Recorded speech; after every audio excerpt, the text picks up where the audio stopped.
Seriously? This is what they sent us? Commander Brock Steele's voice boomed across the Navy SEAL briefing room, his muscular frame towering over the personnel files spread on the metal table. Madison Thorne, cafeteria server, community college dropout, zero military experience. His scarred hands flipped through pages with obvious disgust. What's next? Hiring kindergarten teachers for black ops. The laughter that erupted from SEAL Team 6 was harsh and immediate. Lieutenant Jax Morrison shook his head, his buzz cut gleaming under the fluorescent lights. 22 years old, 5'4", 115 pounds soaking wet. I've seen bigger threats at a church bake sale. Sergeant Kane Bulldog Hayes cracked his knuckles, the sound echoing like gunshots. Poor little princess probably thinks MREs are some kind of fancy French food. This is gonna be entertaining. Through the reinforced glass window, Madison Thorne stood in the hallway, her blonde hair pulled back in a simple ponytail, wearing the standard-issue gray uniform that seemed to swallow her petite frame.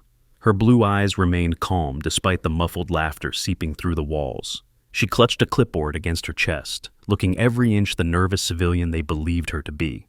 I give her 3 hours before she's crying in the bathroom, Morrison sneered, tossing her photograph back onto the pile. Maybe we should start taking bets on how fast she washes out.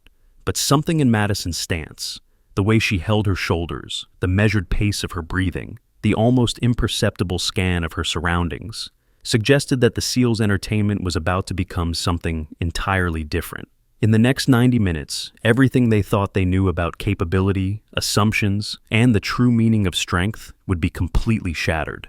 The door swung open with military precision. Madison stepped inside, her movements economical and controlled. She didn't flinch as Sixta's pairs of predatory eyes fixed on her small frame. The silence stretched like a loaded spring. Madison Thorne reporting for duty, sir. Her voice carried just enough volume to be heard clearly. No more, no less. Professional, unremarkable, exactly what they expected from someone completely out of her depth. Steele leaned back in his chair, studying her like a specimen under a microscope. At 6'3" and 240 pounds of pure muscle, he was built like a human battering ram. Silver stars gleamed on his collar, each one representing years of the kind of combat that separated elite warriors from weekend warriors. His presence dominated rooms designed to intimidate. Well, look what the Navy dragged in from civilian land. His tone dripped condescension. Tell me, princess, what exactly makes you think you belong on the same base as the most elite fighting force in the world? Madison's expression remained neutral. I'm here to serve food, sir. Nothing more. Hayes barked out a laugh that could shatter glass.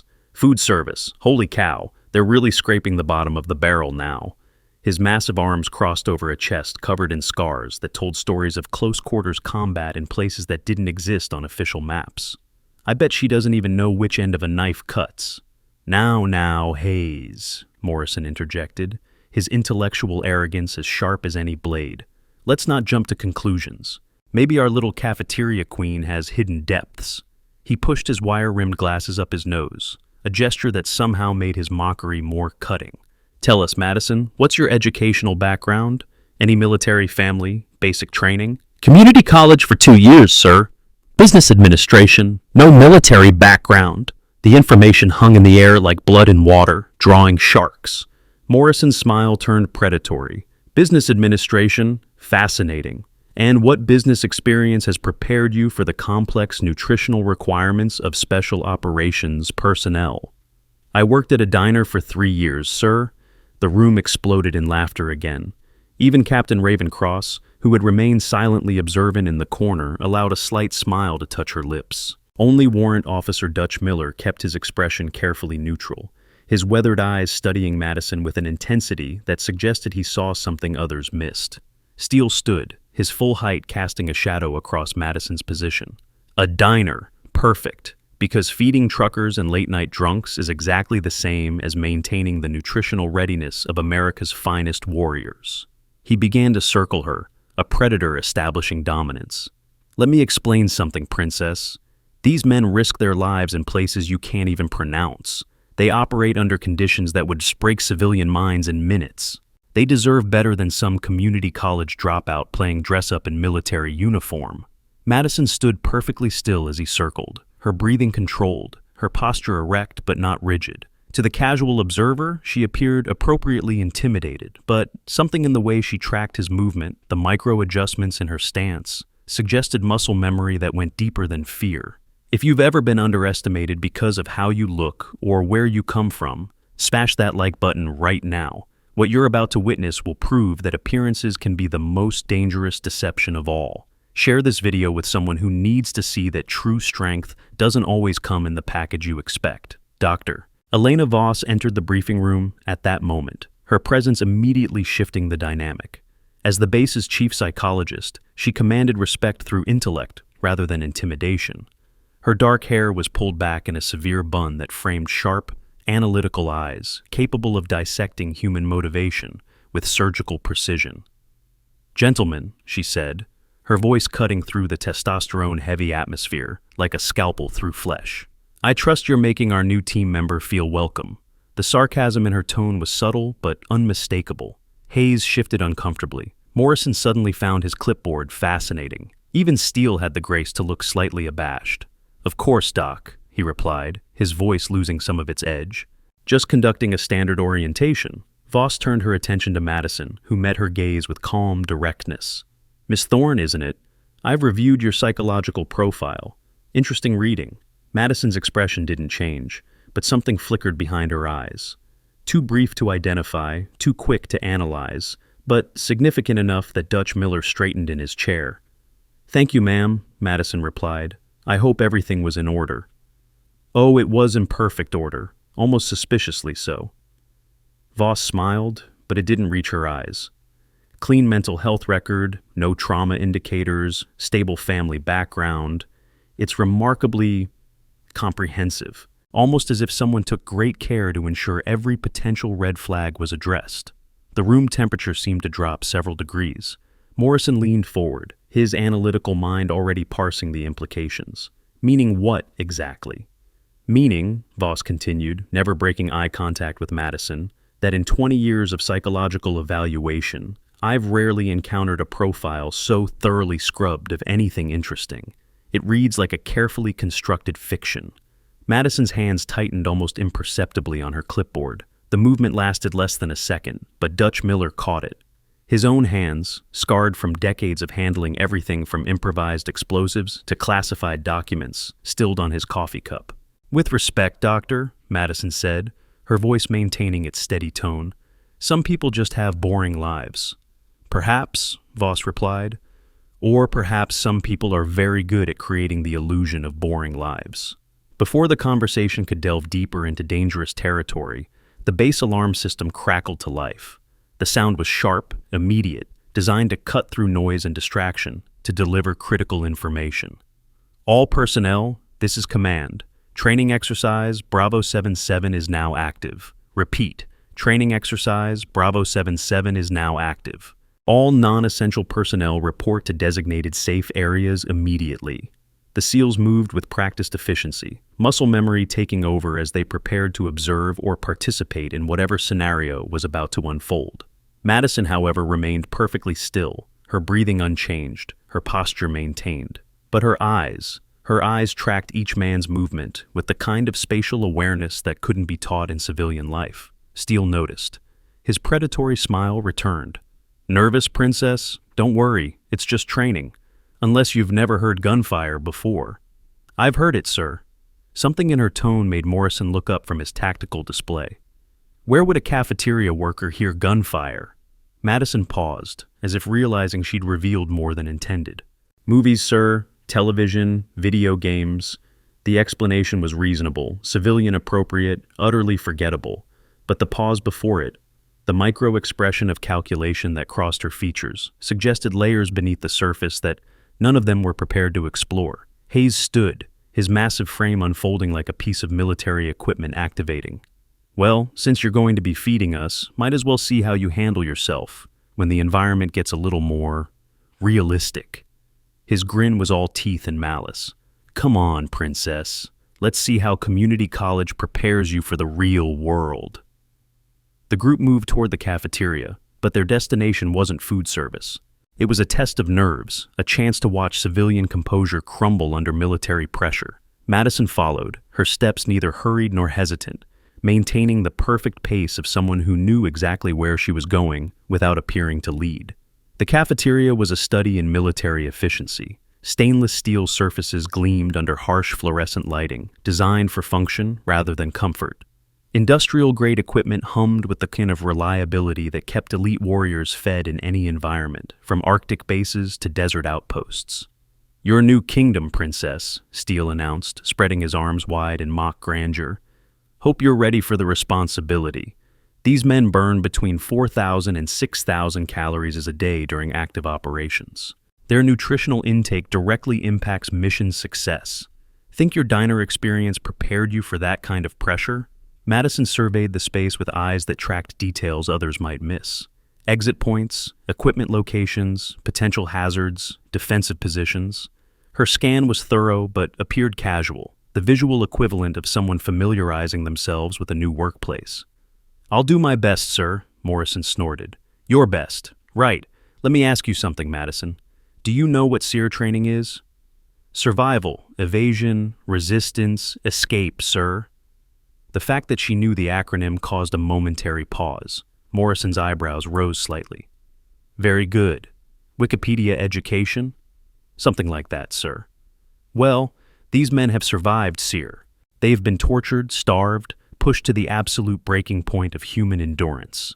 They have operated behind enemy lines with nothing but basic equipment and their training. Your job is to fuel that kind of capability."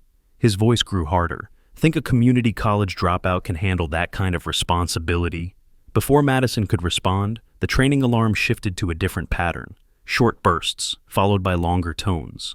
Everyone in the room recognized the significance immediately. "Medical emergency drill," Cross said, her voice shifting to command tone. "Real or simulated, we respond the same way." The irony wasn't lost on anyone. Here they were, testing a civilian's nerves, while somewhere on base, medical personnel were responding to what might be an actual emergency. The juxtaposition highlighted the difference between those who talked about pressure and those who performed under it. Madison's reaction was immediate and telling. Her posture shifted subtly, weight redistributing to the balls of her feet, hands moving to her sides in a position that suggested readiness rather than anxiety. The change lasted only seconds before she caught herself, returning to civilian posture, but Dutch Miller was watching. He'd seen that stance before, in Kandahar, in Fallujah, in places where microseconds of reaction time meant the difference between coming home and coming home in a box. "Interesting," he murmured, just loud enough for Madison to hear. She met his eyes, and for a moment something passed between them. Recognition, warning. Before either could pursue the moment, Hayes decided to escalate his particular brand of intimidation. "You know what, princess? Since you're going to be serving us, why don't you show us what you've got?" He moved to the storage area, returning with a 50-pound bag of rice. "Basic food service. Move this from here to the prep area. Should be simple enough for someone with diner experience." The task was deliberately designed to highlight physical limitations.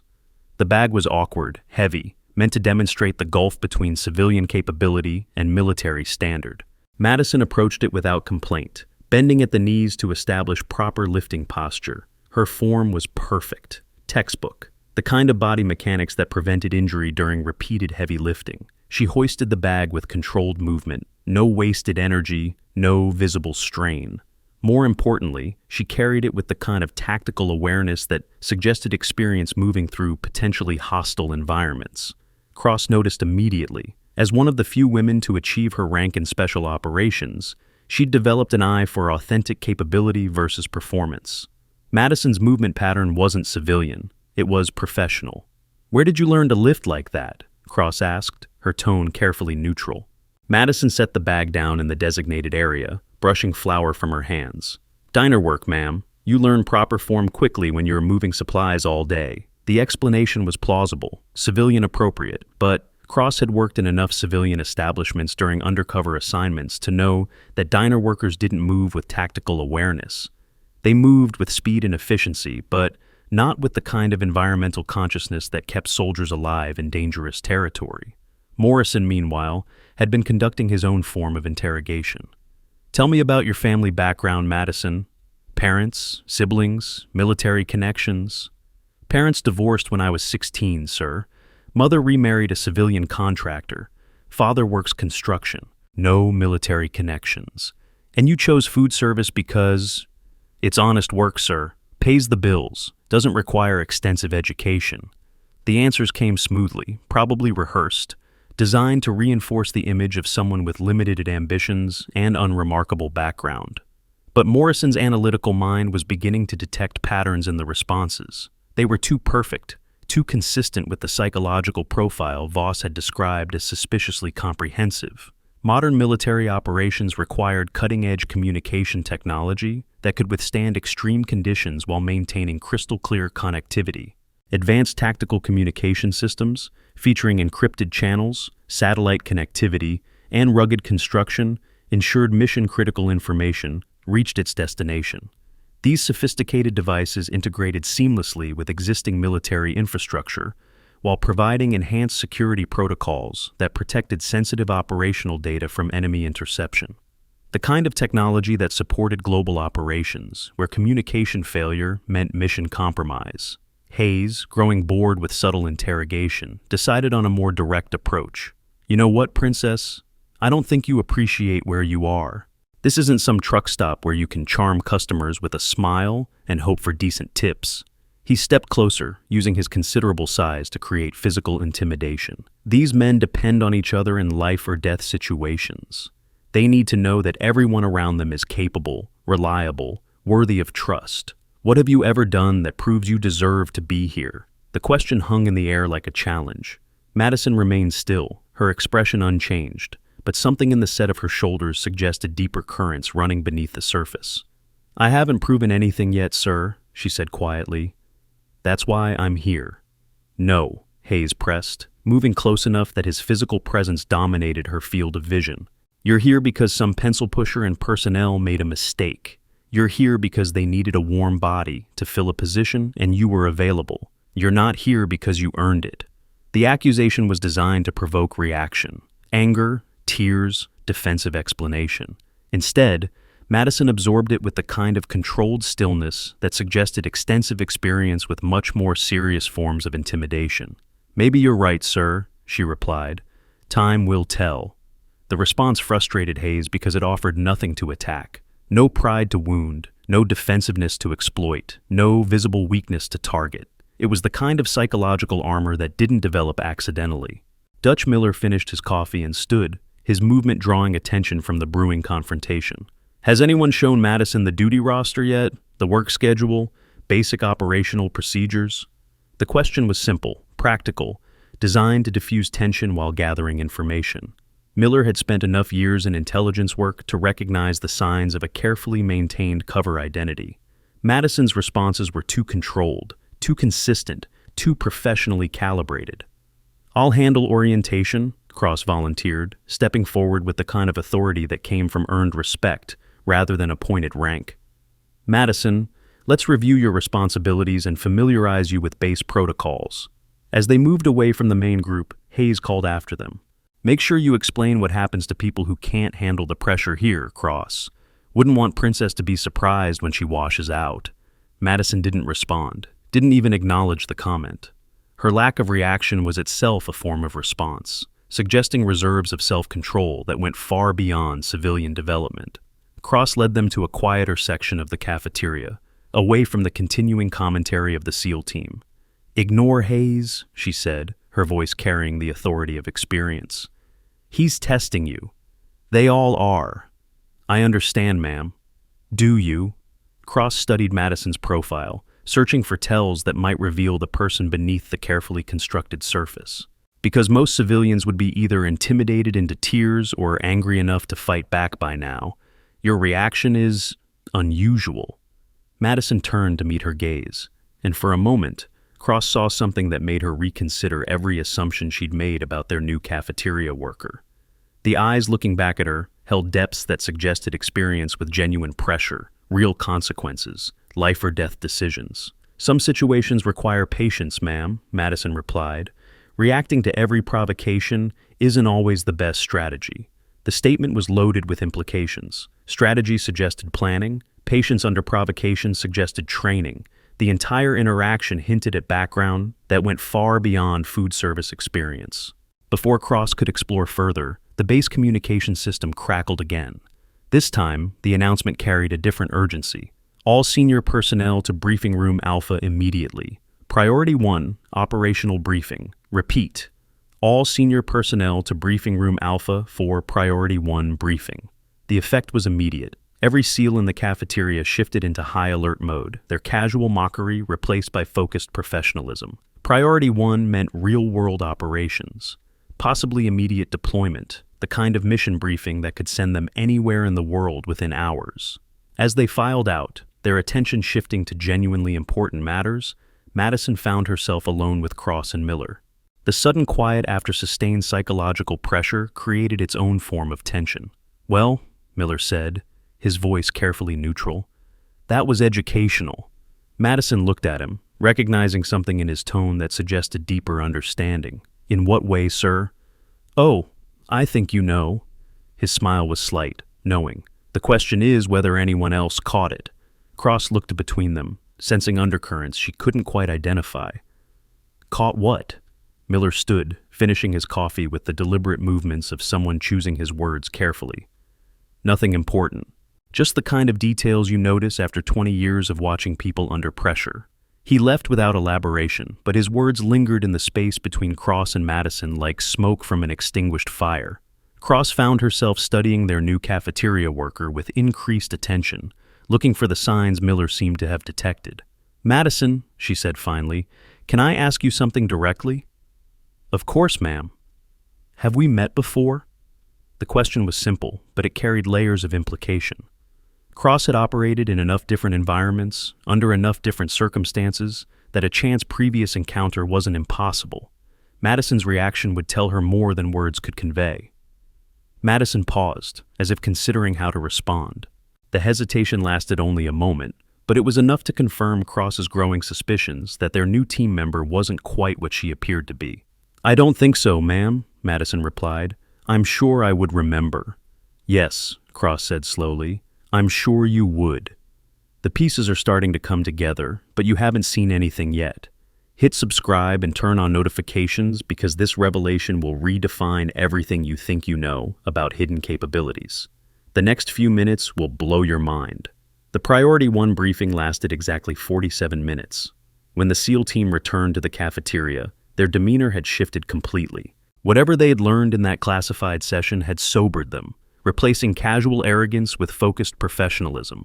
Real-world operations had that effect, reminding even elite warriors that their skills existed to serve purposes larger than individual ego. Madison had used their absence efficiently, familiarizing herself with equipment, organizational systems, and operational procedures with the kind of thoroughness that suggested genuine professional interest rather than mere job orientation. When Cross observed her work, she noticed details that reinforced her growing suspicions. Madison's knife work was professional grade. Her understanding of nutrition went far beyond basic food service. Her organizational systems reflected military efficiency rather than civilian approximation. Most telling, her situational awareness never relaxed, even when she appeared focused on mundane tasks. Steele approached the prep station where Madison was working, his earlier mockery replaced by the kind of direct assessment that preceded serious operational considerations. "We're going to be running extended training exercises over the next 72 hours, he announced. "That means irregular meal schedules, high-calorie requirements, specific nutritional targets. Think you can handle increased operational tempo?" Madison looked up from her preparation work, meeting his gaze with steady attention. "Yes, sir. What specific requirements should I plan for?" The question demonstrated understanding that extended training meant more than simply preparing extra food. Operational tempo affected hydration, electrolyte balance, protein synthesis, recovery nutrition. The fact that she grasped these complexities without explanation suggested background that went far beyond civilian food service. Morrison, meanwhile, had been conducting research of his own. Military intelligence training had taught him to verify information through multiple sources, cross-reference details, identify inconsistencies in provided narratives. Madison's personnel file was a masterclass in careful construction, but masterful construction itself raised questions. "Madison," he said, approaching with a tablet displaying what appeared to be routine personnel information. I've been reviewing your background documentation. Everything seems to be in perfect order. Thank you, sir, she replied, not looking up from her work. Perhaps too perfect, he continued. Employment history, educational records, personal references. It's remarkably complete for someone your age. Madison's hands continued their precise movements, showing no visible reaction to the implied accusation. I've always been organized, sir. My mother insisted on keeping thorough records. Your mother, right. Morrison consulted his tablet. Sarah Thorne, née Williams, married to Robert Thorne from 1998 to 2014. Current marriage to civilian contractor Marcus Webb. Interesting family dynamic. The level of detail was intended to demonstrate the thoroughness of his research while probing for emotional reactions. Madison absorbed it without visible response, continuing her work with mechanical precision. Is there something specific you need to know, sir? She asked. Just satisfying curiosity, Morrison replied. In my experience, people who end up in military environments usually have some connection to military culture, family service, ROTC, military schools. Your complete lack of any such connection is unusual. Before Madison could respond, an unexpected interruption shifted the dynamic entirely. A young Navy corpsman burst through the cafeteria entrance, moving with the kind of urgency that suggested genuine emergency rather than routine procedure. Ensign Torres was 23 years old, fresh from medical training, eager to prove himself worthy of assignment to a special operations base. He'd been part of the medical response team during the earlier emergency drill, and his current state suggested the drill had become something more serious. "Ma'am," he called out, spotting Cross and moving toward her with obvious relief. "Medical emergency in Training Bay 7. We need additional personnel immediately." Cross straightened, shifting into command mode. "What's the situation?" "Training accident, ma'am. Live fire exercise. Equipment malfunction. We have 3 personnel down, 2 serious. Dr. Richards is requesting all available medical support." The emergency was real, immediate, requiring response from anyone with relevant training. Cross moved toward the exit, but Torres' attention had shifted to Madison, who had stopped her food preparation and was listening with the kind of focused intensity that suggested professional interest rather than civilian curiosity. "Ma'am," Torres said, addressing Madison with automatic respect that suggested recognition of something he couldn't quite identify. "Medical training? Any experience with trauma response?" The question was logical given the emergency, but Torres's tone carried undertones of deference that seemed disproportionate to Madison's apparent civilian status. Cross noticed immediately, her own suspicions crystallizing into something approaching certainty. Madison hesitated, as if weighing options that went beyond simple willingness to help. "Some experience, sir. Basic first aid, emergency response training." "Thank you, ma'am," Torres replied, then caught himself. The formality was automatic, ingrained, the kind of professional courtesy extended to personnel whose authority transcended visible rank structure. He looked confused by his own response, unable to explain why he had addressed a cafeteria worker with the respect typically reserved for senior officers. The moment stretched, loaded with implications that none of them were quite ready to explore.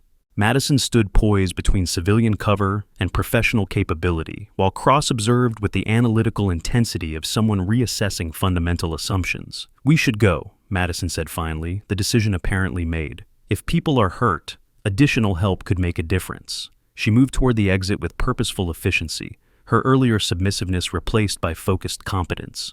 Cross fell into step beside her, noting that Madison's pace matched military standard rather than civilian urgency. Her movement pattern suggested familiarity with emergency response protocols that went far beyond basic first aid certification.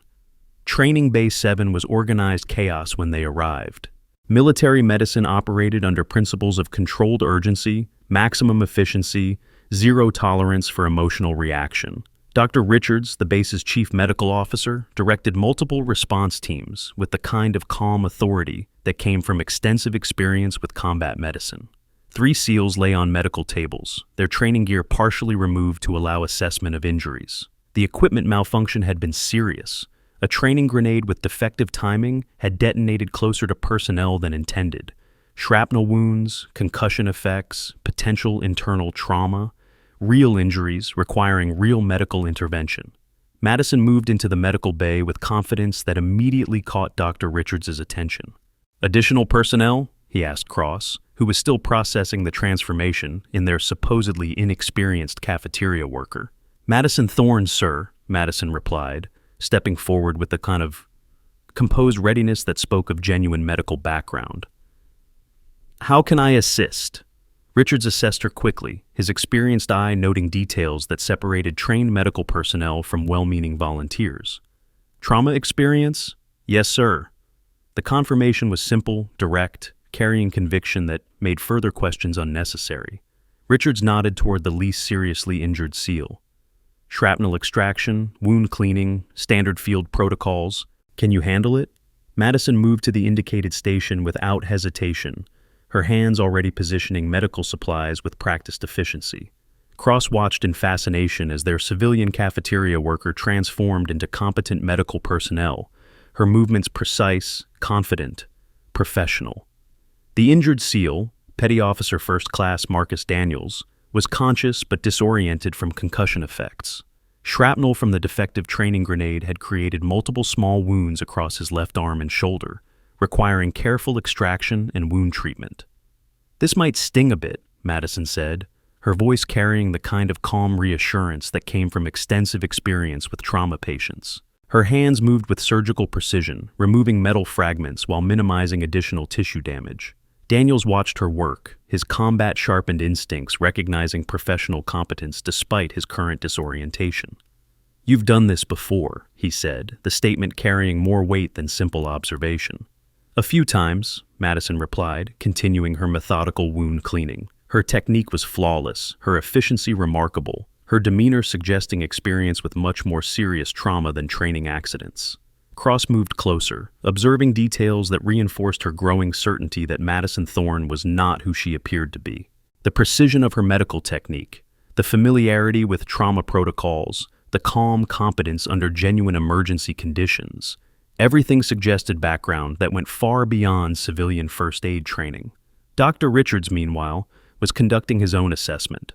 20 years of military medicine had given him an eye for authentic capability, and Madison's performance met every standard of professional medical training. Her technique wasn't amateur, it was expert.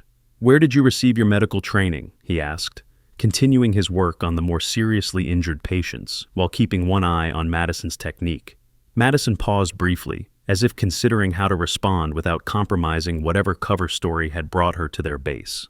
"Various places, sir. Emergency response certification, trauma training. I've worked in environments where medical skills were necessary." The answer was deliberately vague, designed to satisfy immediate curiosity without providing details that could be verified or challenged. But the evasion itself was telling, suggesting experiences that couldn't be openly discussed. Torres, who had been assisting with equipment and supply management, found himself watching Madison with growing confusion. Something about her presence, her competence, her calm authority in crisis situations triggered recognition he couldn't quite place. "Ma'am," he said, approaching with obvious uncertainty, "have we worked together before? Your technique, your approach to trauma management. It seems familiar." Madison looked up from her patient, meeting Torres' gaze with steady attention. For a moment, something passed between them. Recognition, warning, mutual understanding of complexities that couldn't be openly addressed in current circumstances. "I don't think we've met," she replied carefully. "Perhaps you've worked with someone who received similar training." The explanation was reasonable, but Torres remained unsettled. Military medical personnel developed distinctive techniques, specific approaches to trauma management that reflected their training background and operational experience. Madison's methodology suggested not just medical competence, but specific familiarity with combat medicine protocols. As she finished treating Daniels' wounds, applying field dressings with textbook precision, Cross made a decision that would alter the trajectory of their investigation into Madison's true identity. "Madison," she said, her voice carrying the authority of someone requesting rather than ordering, "when you're finished here, I'd like to speak with you privately. There are some things we need to discuss." Madison met her gaze, and for the first time since her arrival on base, allowed something approaching resignation to cross her features. The expression lasted only a moment, but it suggested someone who had known this conversation was inevitable. "Of course, ma'am," she replied. Just let me complete this treatment. The medical emergency concluded 47 minutes later, with all 3 injured SEALs stabilized and transported to the base hospital for additional evaluation. The equipment malfunction would require investigation, new safety protocols, adjustments to training procedures. But the immediate crisis had been managed with the kind of professional competence that exemplified military medical response. Madison had performed flawlessly throughout, her medical technique matching the standards of personnel with years of combat medicine experience. Dr. Richards made a mental note to follow up on her background, while Torres remained convinced he'd encountered her professional methodology before. As the medical bay returned to normal operations, Cross approached Madison with the kind of direct attention that suggested serious conversation ahead. "Conference room 3, she said simply. "We need to talk." Madison nodded, following Cross from the medical bay with the measured pace of someone who had known this moment would arrive eventually. Behind them, Torres continued organizing medical supplies while trying to identify why Madison's presence seemed so familiar. Conference room 3 was designed for sensitive discussions, equipped with sound-dampening technology that ensured privacy for classified conversations. Cross activated the security protocols, then turned to face Madison with the kind of direct attention that demanded honest answers. "Okay," she said, settling into a chair across the table from Madison. "Let's dispense with the cover story. Who are you really?" Madison remained silent for a long moment, her expression carefully controlled as she weighed options that might determine the success or failure of whatever mission had brought her to their base. "I'm exactly who my personnel file says I am," she replied finally. "Madison Thorne, cafeteria worker, civilian contractor." "No," Cross said firmly. "A cafeteria worker doesn't perform trauma surgery with the competence I just witnessed. A civilian doesn't move with tactical awareness. A community college dropout doesn't demonstrate the kind of situational control you have shown since arriving here." The accusations were direct, specific, backed by professional observation rather than suspicion. Madison absorbed them without visible reaction, but something in her posture suggested recognition that her cover had been compromised beyond repair. "What makes you think I'm anything other than what I appear to be?" Madison asked, the question carrying undertones of genuine curiosity about how thoroughly her deception had been penetrated. Cross leaned forward, her voice taking on the intensity of someone who had spent years developing the ability to read human motivation and capability. 20 years of working with special operations personnel. I know what authentic competence looks like, and I know what carefully constructed performance looks like. Your medical skills alone suggest military training at a level that takes years to develop." Before Madison could respond, the conference room door opened. Dutch Miller entered without knocking, his presence immediately shifting the dynamic of their conversation. "Mind if I join?" he asked, settling into a chair without waiting for permission. His weathered features carried the kind of knowing expression that suggested he'd been expecting this conversation. Cross looked between them, recognizing that Miller's arrival wasn't coincidental. "You know something." "I know a lot of things," Miller replied, his tone carefully neutral. "The question is how much we want to discuss in current circumstances." Madison studied Miller with increased attention, recognizing that his knowledge posed both opportunity and danger for whatever objective had brought her to their base. "What exactly do you think you know?" she asked.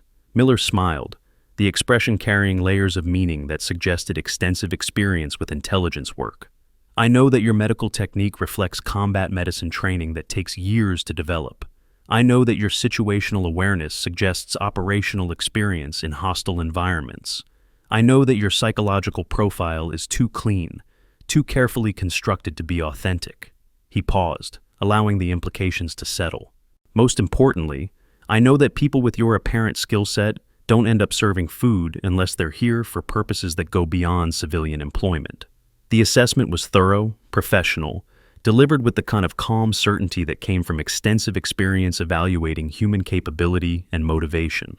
Madison absorbed it without visible reaction, but Cross could see her calculating responses to circumstances that had clearly moved beyond her original operational parameters. Elite military personnel required specialized financial protection that understood the unique risks of their profession.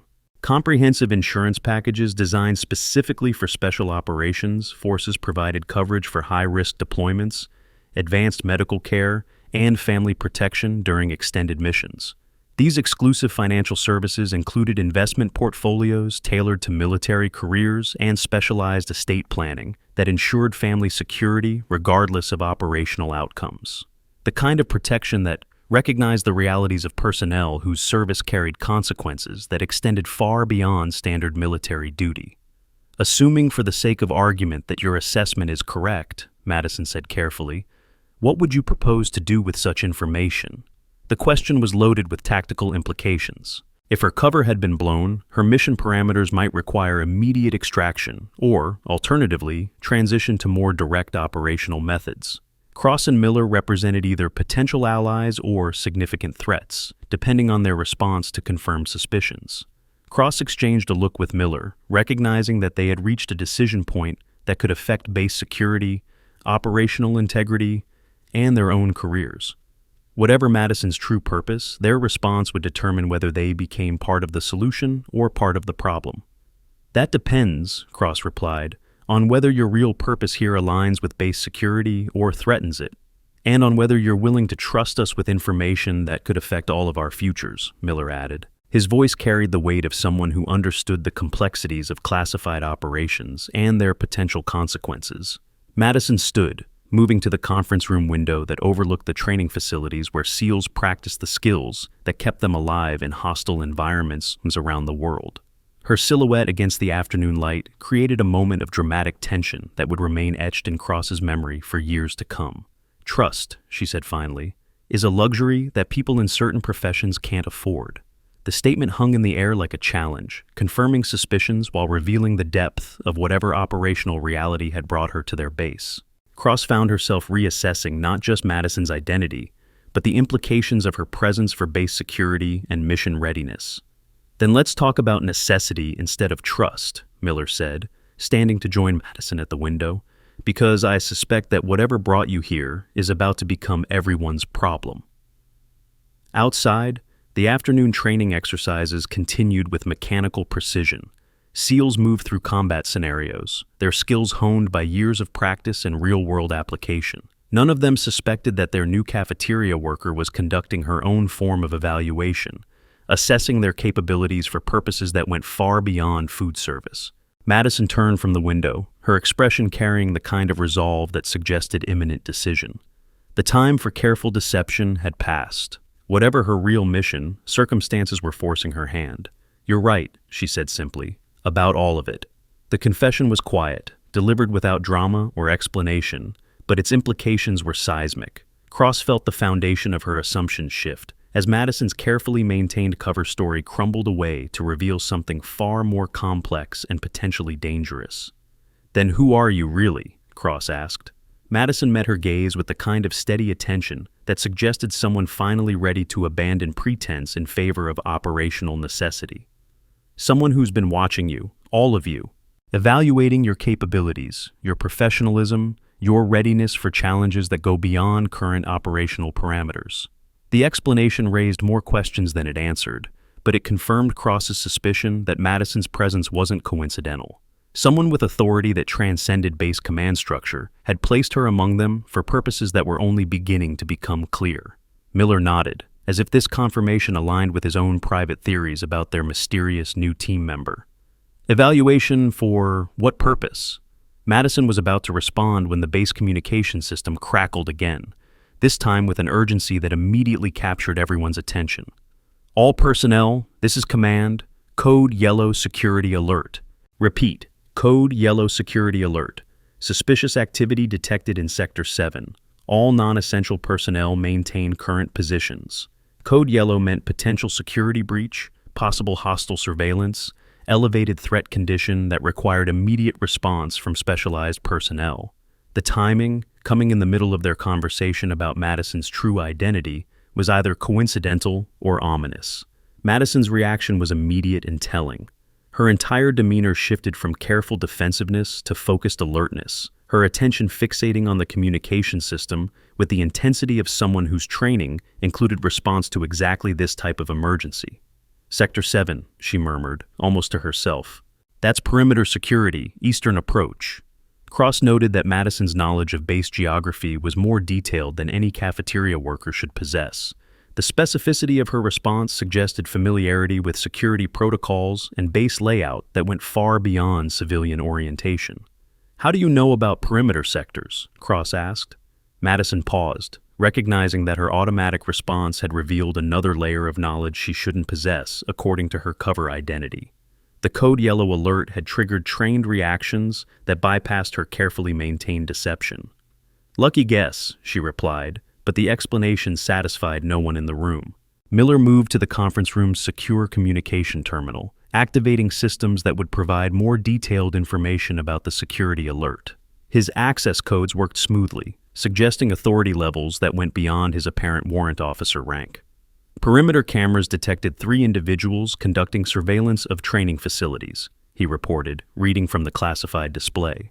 Professional equipment, coordinated movement, possible intelligence gathering operation.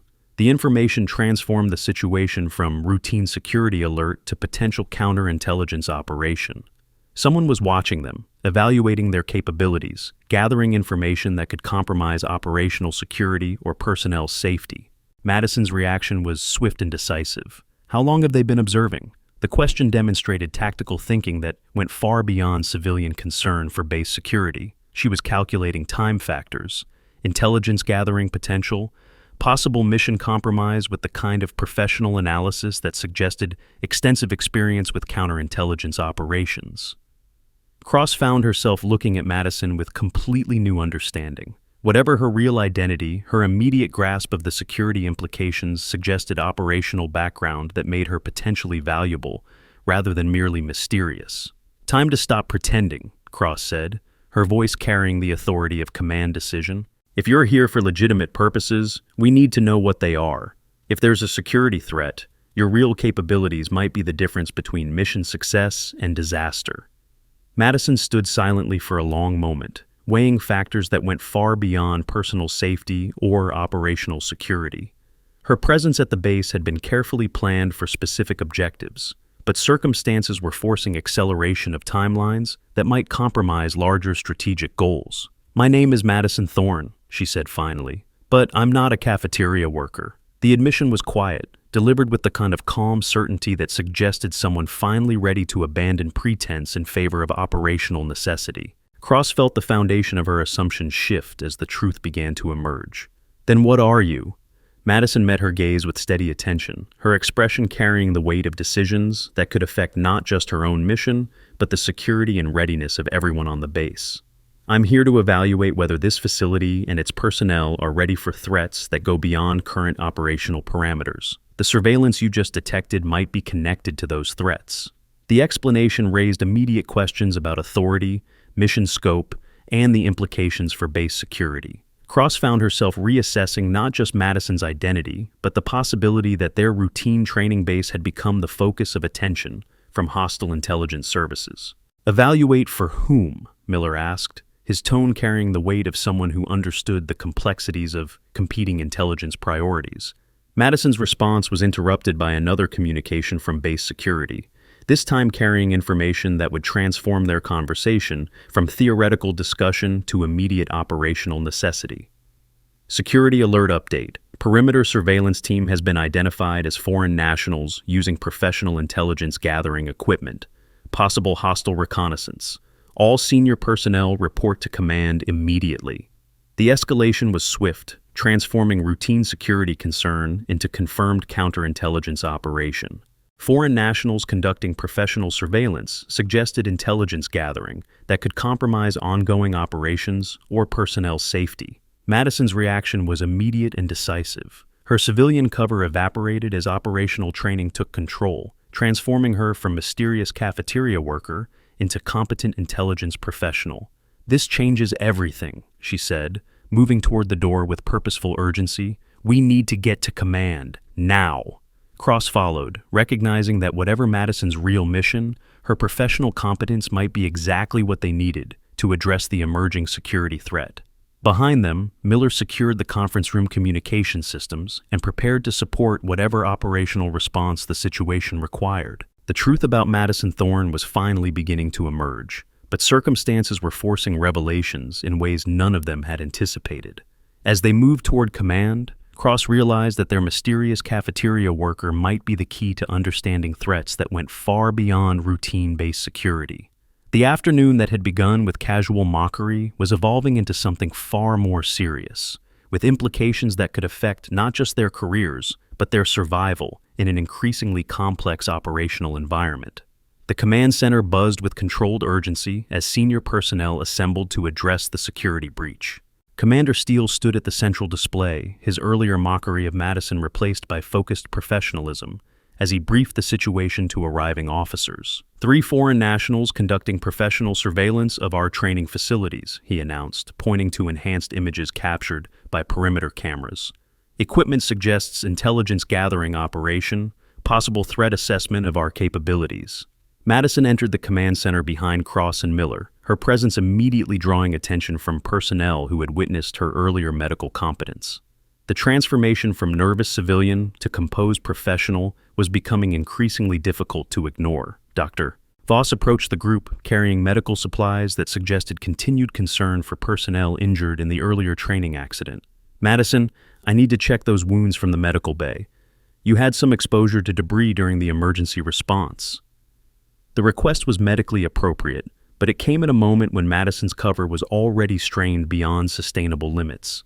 She glanced toward the tactical displays showing foreign surveillance, weighing operational priorities against personal security. Doctor, I'm fine, she replied, but Voss was already examining her left forearm, where a small cut from medical debris had torn through her uniform sleeve.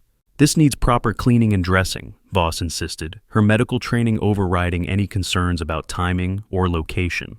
She began rolling back Madison's sleeve, exposing skin that would reveal more than either of them anticipated. Cross watched from across the command center, noting Madison's obvious discomfort with the medical attention. The reaction seemed disproportionate to a minor wound, suggesting concerns that went beyond simple pain avoidance. As Voss cleaned the debris cut, her fingers detected something that made her pause. The skin around Madison's left shoulder and upper chest carried permanent indentations, the kind of marking that came from wearing heavy metal ribbons for extended periods. The pattern was distinctive, specific, recognizable to anyone familiar with military decorations. Madison, Voss said quietly, her voice carrying sudden understanding. These markings, they're from metalware, long-term wear. Madison tensed, recognizing that her carefully maintained treasure had been compromised by the very medical competence that had reinforced her deception. The indentations were permanent, carved into her skin by years of wearing the Silver Star medal, with the kind of pride that came from authentic heroism rather than ceremonial recognition. Cross moved closer, observing the medical examination with increased attention. What kind of markings? Voss looked between Madison and Cross, recognizing that she had discovered something significant. The pattern is consistent with Silver Star metalware, extended wear, years of ceremonial and formal occasions. These aren't markings from costume jewelry or temporary decoration. The revelation hung in the air like an exposed nerve. Silver Star medals weren't awarded to cafeteria workers or community college dropouts. They represented extraordinary heroism in combat operations, actions that saved lives under enemy fire, the kind of courage that separated authentic warriors from pretenders. Madison remained silent, her expression carefully controlled as she processed the implications of her exposure. The medical examination had revealed evidence that couldn't be explained away through clever storytelling or misdirection. Commander Steele, who had been focused on the surveillance threat, turned his attention to the medical discussion. Did someone say Silver Star? His tone carried the kind of respect that came from understanding what that decoration represented. Steele had served with Silver Star recipients, knew the caliber of individual who earned such recognition, understood that authentic heroes didn't typically end up serving food unless circumstances went far beyond normal career progression. The markings are consistent with long-term wear, Voss confirmed, her medical assessment carrying the authority of someone who had examined numerous military personnel over the years. This isn't recent decoration. These indentations suggest years of formal wear, the kind that comes with career military service at high levels. Morrison looked up from his intelligence assessment, his analytical mind immediately grasping the implications.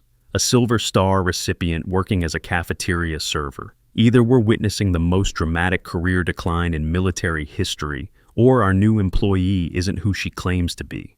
The assessment was delivered with his characteristic intellectual precision, but the underlying respect was unmistakable. Morrison might question Madison's identity, but he understood the significance of authentic military heroism. Madison finally spoke, her voice carrying resigned acceptance that her cover had been compromised beyond repair. Sometimes circumstances require people to take positions that don't reflect their background or capabilities. The explanation was deliberately vague, designed to acknowledge the evidence without providing details that could be verified or challenged. But the admission itself confirmed that she was far more than her personnel file indicated. Hayes, who had been reviewing tactical assessments of the surveillance threat, joined the conversation with obvious confusion. "Wait, are you telling me that the little princess I've been harassing all day is actually a decorated war hero?" His tone carried a mixture of disbelief and growing embarrassment, as he processed the possibility that his target for intimidation might be someone whose combat record exceeded his own. The implications were professionally and personally humiliating. "The evidence suggests extensive military service," Voss replied, continuing her medical examination while observing Madison's reactions.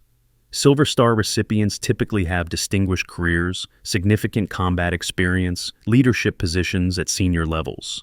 Before the conversation could explore further implications, the tactical alert system activated with new urgency. The perimeter surveillance situation was escalating beyond routine security concern. "All senior personnel, priority update," the communication system announced. "Foreign surveillance team has been identified as advanced reconnaissance for potential hostile action. Immediate threat assessment required." The escalation transformed routine security alert into imminent danger, requiring immediate response from all available qualified personnel. Madison's true identity, whatever it might be, had become relevant to base security in ways none of them had anticipated. Madison stepped away from Dr. Voss's medical attention, her demeanor shifting to something that aligned with Silver Star heroism rather than civilian employment. "What specific threats have been identified?" The question demonstrated tactical understanding that went far beyond civilian concern for base security. She was analyzing threat vectors, assessment timelines, response requirements with the kind of professional competence that suggested extensive experience with hostile intelligence operations. Steele consulted the tactical display, his respect for Madison's potential background overriding his earlier dismissive attitude. "Three-person team, professional equipment, coordinated surveillance suggests advanced reconnaissance for larger operation. Could be intelligence gathering, target assessment, or preparation for direct action." Madison absorbed the briefing with focused attention, her analysis revealing thought processes that aligned with senior military leadership rather than food service management. "Timeline for potential follow-up action?" "Unknown," Steele replied. "Could be hours, could be days. Depends on their operational objectives and support structure." The uncertainty required contingency planning, threat mitigation, preparation for multiple scenarios, including direct assault on base facilities. Madison's response suggested familiarity with exactly these types of operational challenges. "Has anyone considered that the surveillance might be connected to specific personnel rather than general facility assessment?" she asked. The question introduced possibilities that none of them had considered. Instead of random intelligence gathering, the foreign reconnaissance might be targeting specific individuals, evaluating particular capabilities, preparing for operations directed against identified personnel. Cross looked at Madison with sudden understanding. "You think they're here because of you." Madison's silence confirmed the suspicion. Her presence at the base wasn't coincidental, and neither was the timing of foreign surveillance. Someone with hostile intentions was conducting reconnaissance operations, specifically because of her mission, whatever that might entail. Miller approached with additional intelligence that reinforced Madison's assessment. Facial recognition analysis suggests the surveillance team has intelligence backgrounds consistent with targeting specific high-value personnel rather than general facility reconnaissance. The confirmation transformed their situation from routine security threat to targeted counterintelligence operation. Madison had been placed under surveillance by foreign agents whose capabilities suggested serious operational planning. "Then we need to consider whether maintaining my cover serves any operational purpose," Madison said, her tone carrying the authority of someone accustomed to making strategic decisions under pressure. Steele studied her with new respect, recognizing that whatever Madison's true identity, her professional competence might be exactly what they needed to address the emerging threat. "What are you recommending?" Madison moved to the tactical display, studying the surveillance data with the kind of analytical intensity that suggested extensive intelligence background. Depends on whether you want to capture them for interrogation, neutralize them to prevent intelligence gathering, or allow them to complete their reconnaissance while feeding them information that serves our purposes. The options demonstrated strategic thinking that went far beyond defensive reaction to immediate threat. Madison was considering multiple operational objectives, long-term implications, opportunities to turn hostile surveillance into intelligence advantage. Cross found herself reassessing everything she thought she knew about military planning and personnel capabilities. Who exactly are you? Madison turned from the tactical display, her expression carrying the weight of decisions that would affect not just her own mission, but the security of everyone on the base. Someone who's been evaluating whether this facility and its personnel are ready for threats that go beyond current operational parameters, she replied. The surveillance suggests those threats may be more immediate than originally anticipated. We're about to reach the moment that changes everything. If this story has you on the edge of your seat, drop a comment with your theory about Madison's true identity. You won't believe what's coming next. Before anyone could respond to Madison's revelation, the base alarm system activated with patterns that indicated immediate emergency. Not drill, not routine alert, but genuine crisis requiring immediate response from all qualified personnel. Fire emergency, Training Bay 4, the announcement declared. All firefighting personnel respond immediately. Secondary explosions possible.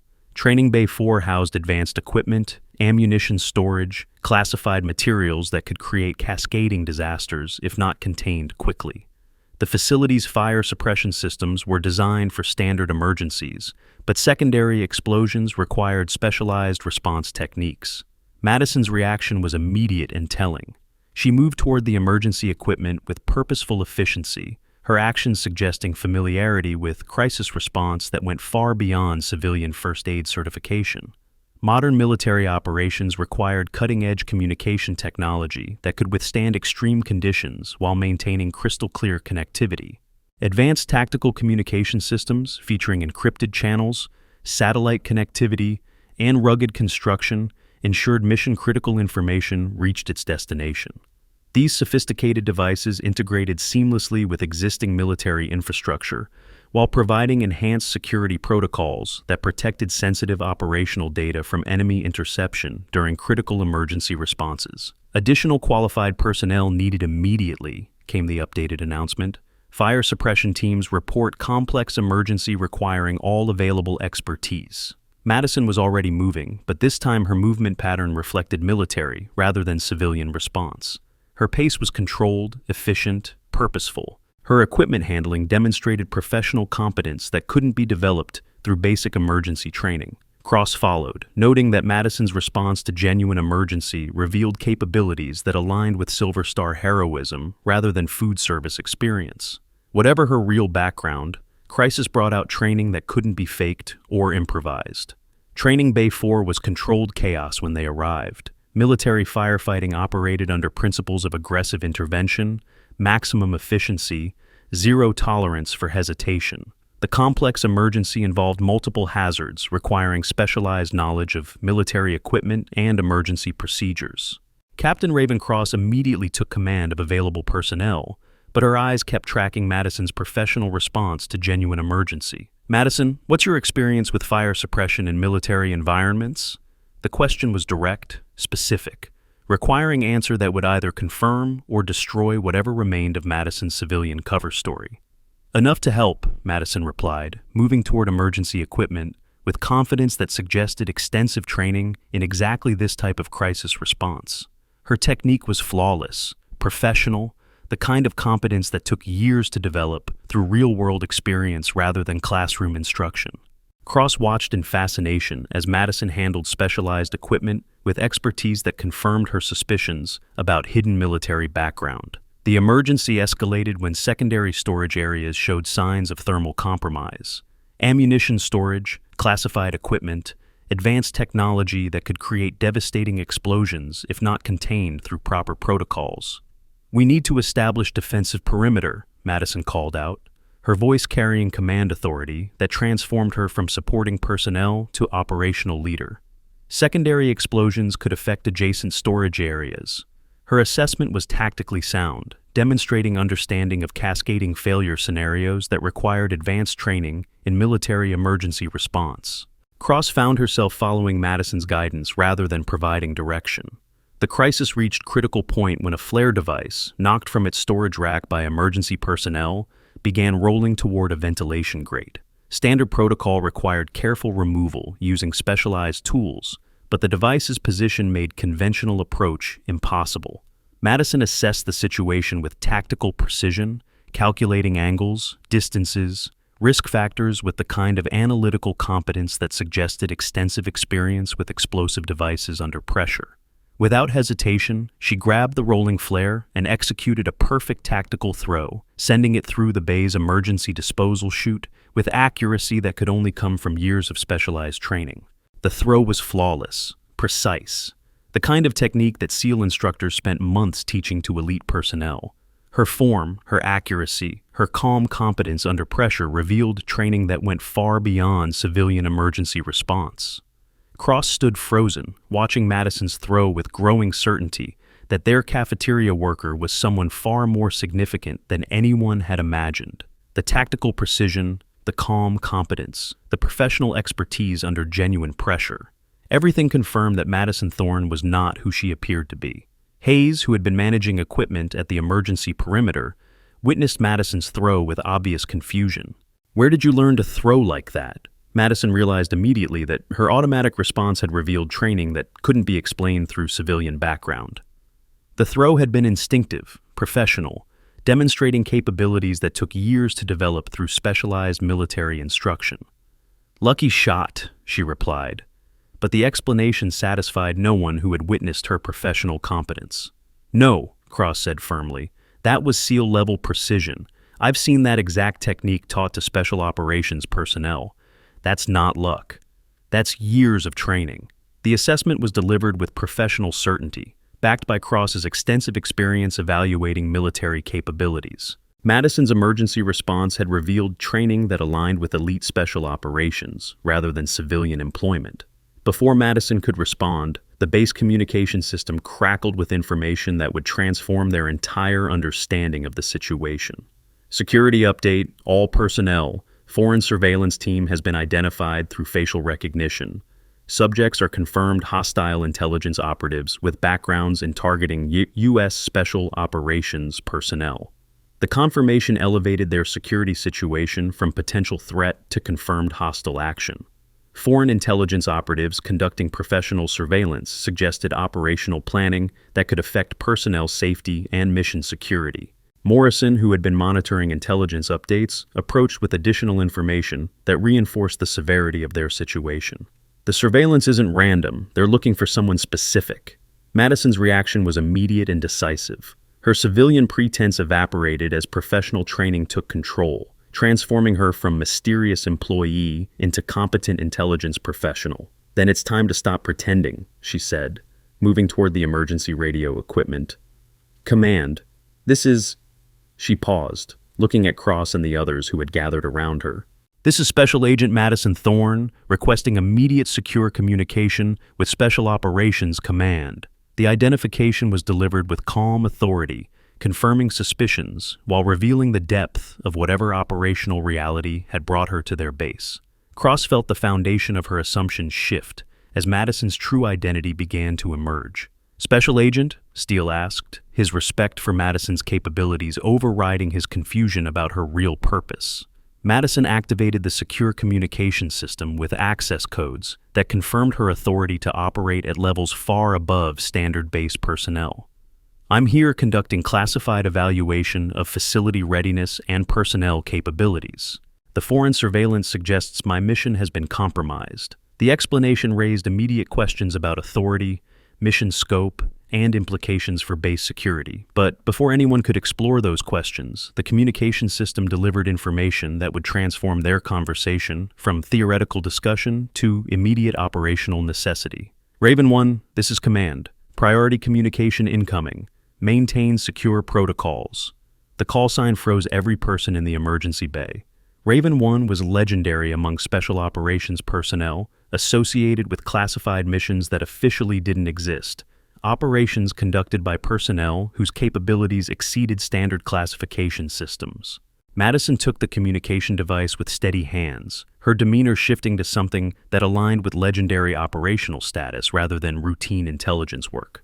"Command, this is Raven 1. Secure communication established." The confirmation sent shockwaves through everyone within hearing range. Raven 1 wasn't just a decorated operative. Raven 1 was mythical among special operations personnel, the call sign associated with impossible missions, accomplished through capabilities that transcended normal human limitations. Cross stared at Madison with complete reassessment of everything she thought she understood about military operations and personnel capabilities. Raven 1, standing in their emergency bay, having spent the day serving food while conducting classified evaluation of their readiness. "Raven 1, came the response from Command. "Your evaluation status is compromised. Foreign intelligence has identified your location and is conducting reconnaissance for potential extraction or elimination operation." The information transformed Madison from mysterious operative to high-value target, requiring immediate protection. Her legendary status made her a priority objective for hostile intelligence services seeking to neutralize American special operations capabilities. Hayes, who had spent the day intimidating someone he now realized could probably kill him in seconds, found himself reassessing every interaction they had had since Madison's arrival. "Holy cow," he muttered, the expression carrying weight that reflected complete reversal of his understanding. "We've been harassing Raven 1. Morrison's analytical mind was processing implications that went far beyond personal embarrassment. If foreign intelligence is targeting Raven 1 specifically, this base has become the focal point for hostile operations that could affect national security. Madison continued her secure communication while the others processed the reality of her presence among them. "Command, facility evaluation is incomplete, but personnel demonstrate capabilities consistent with operational readiness for enhanced threat conditions." Her assessment was professional, delivered despite the personal harassment she'd endured throughout the day. Whatever her mission objectives, she was maintaining professional standards that prioritized mission success over personal treatment. "Understood, Raven 1. Extraction team is standing by, but hostile surveillance suggests immediate extraction could compromise ongoing operations. Recommend transition to full operational status." The communication confirmed that Madison's presence wasn't temporary assignment, but part of larger strategic operations that extended far beyond their base. Her evaluation had implications for decisions that could affect global security. Madison looked at Cross and the others, recognizing that circumstances were forcing operational decisions that would affect all of their futures. "A negative extraction at this time," she responded.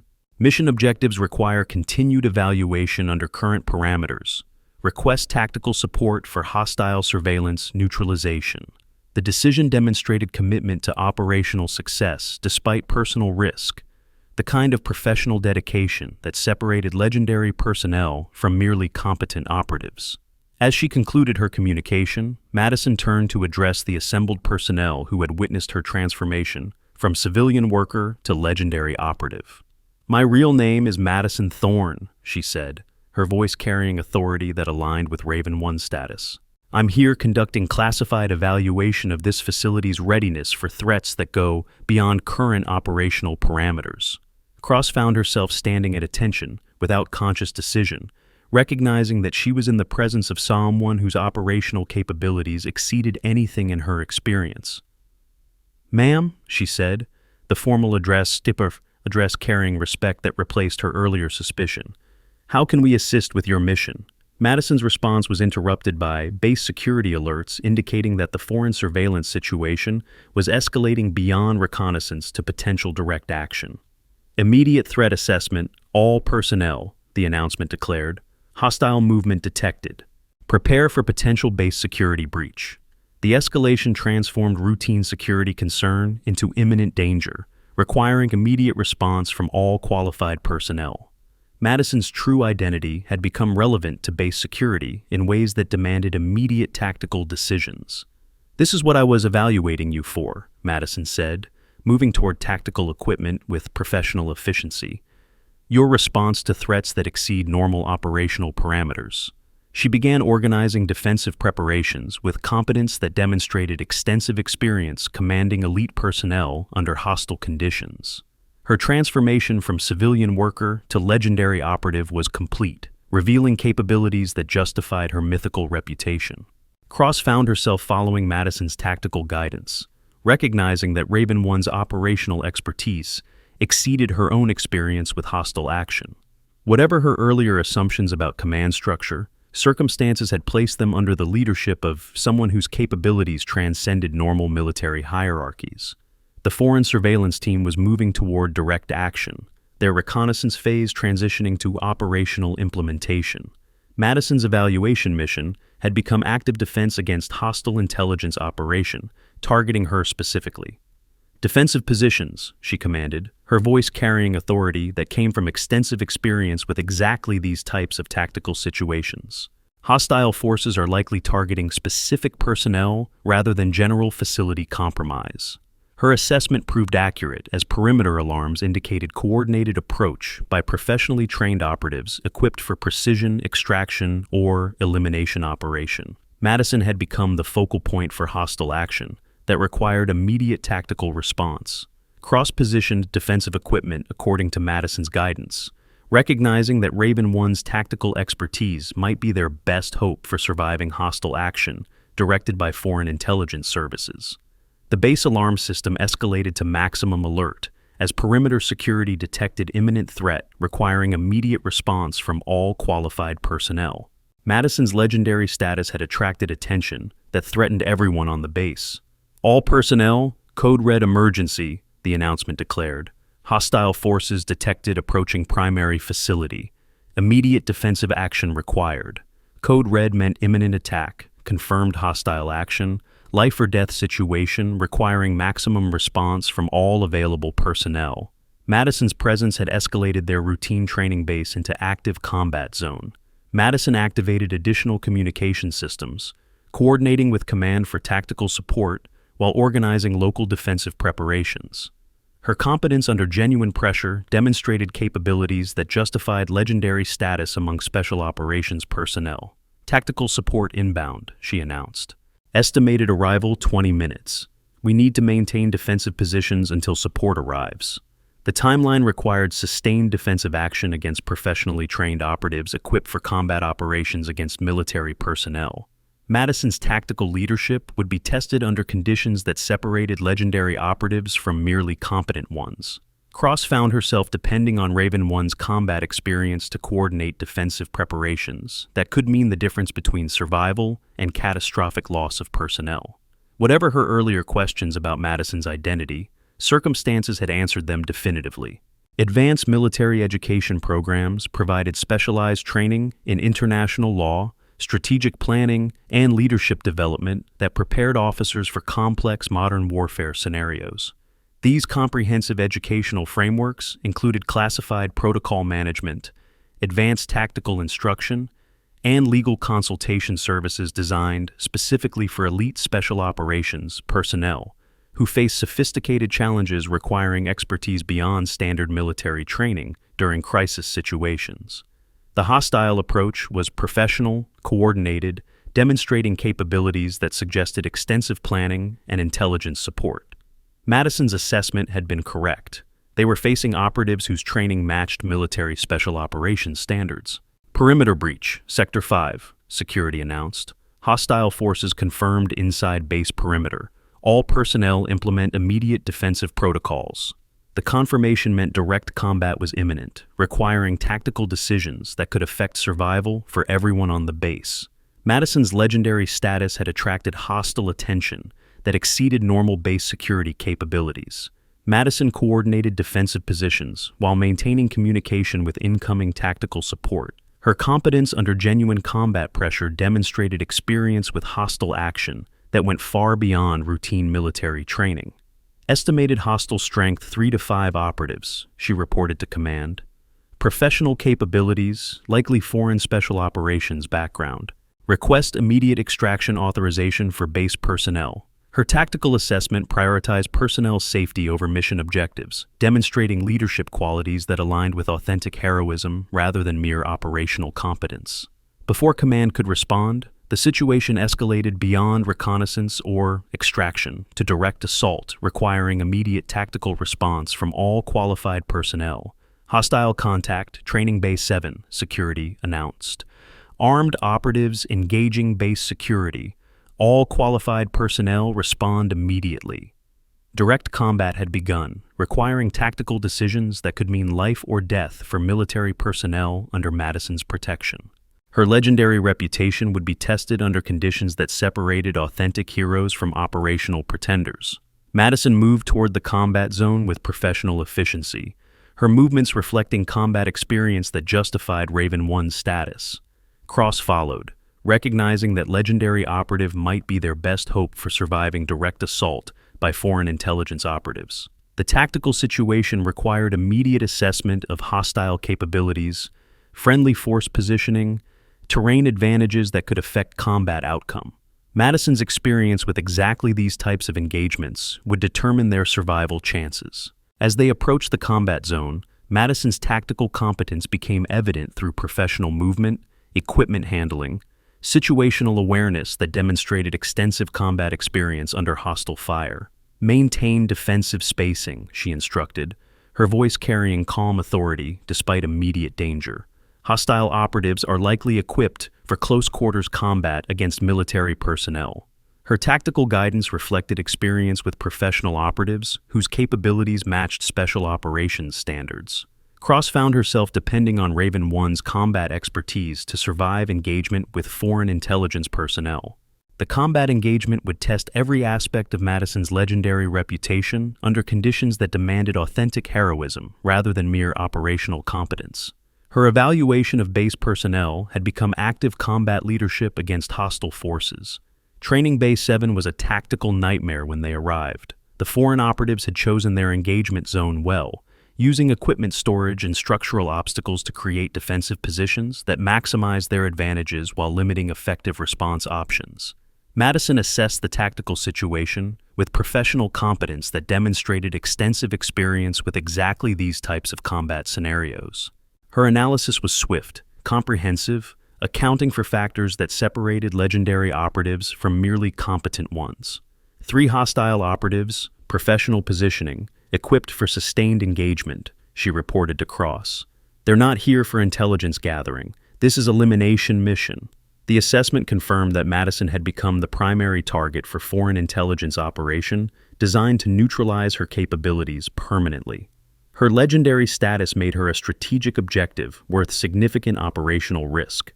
Cross positioned herself according to Madison's tactical guidance, recognizing that Raven One's combat experience might be their only advantage against professionally trained, hostile operatives. The engagement began with precision fire from hostile positions, demonstrating marksmanship capabilities that matched military special operations standards. Madison's tactical response was immediate, professional, reflecting combat experience that justified her mythical reputation. "Suppressive fire, maintain cover," she commanded, her voice carrying calm authority despite incoming hostile fire. "Tactical support is inbound, but we need to survive until arrival." Her tactical leadership under direct hostile fire demonstrated capabilities that went far beyond routine military training.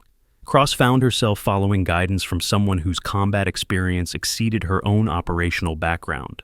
The hostile operatives maintained professional fire discipline, coordinated movement, tactical communication that suggested extensive training in operations against military personnel. Madison's assessment of their capabilities proved accurate as engagement intensity escalated. "Professional operatives," she confirmed during brief tactical pause. "Likely special operations background. Definitely foreign intelligence training. They know exactly who they're targeting." The confirmation meant direct combat against operatives whose capabilities matched legendary status, requiring tactical responses that could determine survival for everyone involved in the engagement. Madison's combat performance under hostile fire demonstrated competence that aligned with Raven One reputation. Her tactical decisions, marksmanship capabilities, leadership under pressure justified legendary status among special operations personnel. The engagement continued with professional intensity that tested every aspect of Madison's combat capabilities against hostile operatives whose training matched her own operational background.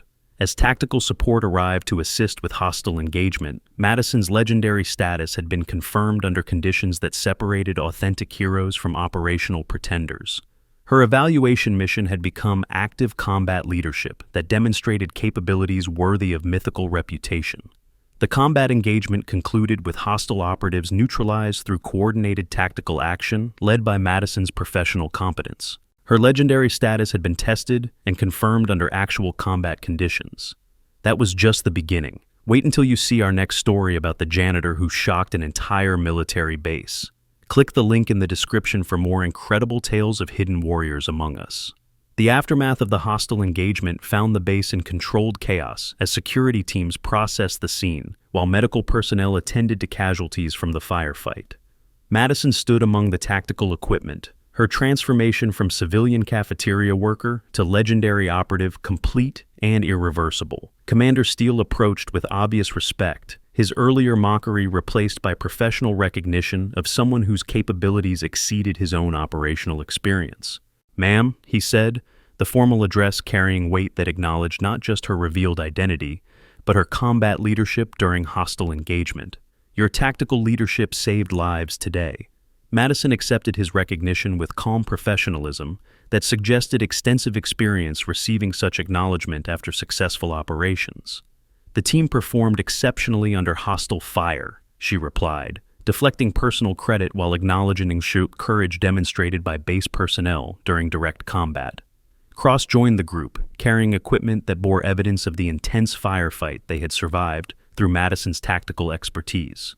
"BMSM, I owe you an apology," she said, her voice carrying the humility that came from recognizing professional superiority. "My suspicions about your identity were correct, but I never imagined the scope of your actual capabilities." Madison's response was characteristic of legendary personnel who understood that operational effectiveness mattered more than personal recognition or civilian treatment during cover operations. "You performed your duty professionally," Madison replied. "Questioning inconsistencies in personnel background is exactly what qualified security personnel should do." Her gracious acceptance of Cross's earlier suspicion demonstrated leadership qualities that aligned with authentic heroism rather than mere operational competence. Dr. Voss approached with medical equipment, prepared to treat injuries sustained during the combat engagement while processing the reality of Madison's revealed identity. "Ma'am, medical examination for combat injuries," she said, her tone carrying professional respect that replaced her earlier clinical curiosity about Madison's background. Madison submitted to medical evaluation while continuing to coordinate post-engagement procedures with command and tactical support personnel. As Voss examined Madison for combat injuries, her medical assessment revealed additional evidence of extensive operational background that supported Raven 1's status. Multiple healed gunshot wounds, shrapnel scarring consistent with combat operations, surgical scars from field medical treatment, she reported quietly to Cross. "This is extensive combat history over multiple operational deployments." The medical evidence confirmed that Madison's legendary status was built on authentic operational experience rather than administrative designation or political appointment. Hayes, who had spent the day intimidating someone he now realized could have killed him effortlessly, approached with obvious embarrassment about his earlier behavior. "Ma'am, I owe you more than an apology," he said, his voice carrying the humility that came from recognizing how completely he had misjudged someone's capabilities. "My behavior today was unprofessional and inappropriate." Madison looked at Hayes with steady attention, recognizing that his embarrassment was genuine and his respect was earned through combat performance rather than revealed identity. "Sergeant Hayes, you tested my operational security thoroughly," she replied. "Your pressure revealed whether my cover could withstand sustained examination. That testing served operational purposes." Her professional response transformed Hayes' embarrassment into understanding that his harassment had actually contributed to mission objectives by testing operational security under realistic conditions. Morrison approached with intelligence assessments that provided context for the hostile operation they had survived. "Ma'am, post-engagement intelligence indicates the foreign operatives were specifically tasked with neutralizing Raven 1, he reported. "This wasn't random intelligence gathering. This was targeted elimination operation." The confirmation that Madison had been the primary objective for sophisticated hostile intelligence operation demonstrated the strategic importance of her capabilities to American national security interests. Their planning was extensive, Morrison continued. Intelligence suggests months of preparation, detailed assessment of base security, specific targeting of your evaluation mission timeline. The information revealed that foreign intelligence services considered Raven 1 a strategic threat requiring elimination through direct action against American military installation. Madison absorbed the intelligence briefing while coordinating with command for post-engagement security procedures and mission continuation decisions. "Command, this is Raven 1, she reported through secure communication. "Hostile elimination mission neutralized, base security restored. Request guidance for continued evaluation mission." Her communication demonstrated commitment to operational objectives, despite the reality that her cover had been completely compromised through combat engagement. "Raven 1, evaluation mission parameters have changed," command responded. "Transition to full operational status. Your assessment of base personnel capabilities under hostile action provides complete evaluation data." The response confirmed that Madison's mission had been successfully accomplished through the hostile engagement rather than compromised by it. Her evaluation of base personnel had been completed under actual combat conditions. Madison looked at the assembled personnel who had fought alongside her against professional hostile operatives, recognizing that their combat performance had demonstrated readiness for enhanced operational responsibilities. "Your performance under hostile fire exceeded evaluation parameters," she announced to the group. "You demonstrated capabilities that qualify this facility for enhanced operational missions." The assessment carried weight that went far beyond routine performance evaluation, suggesting that their combat performance had earned recognition at levels that could affect their future assignments and responsibilities. Cross found herself standing taller, recognizing that Raven 1's professional assessment carried implications for career advancement and operational opportunities. "Ma'am, what does this mean for base operations going forward?" she asked.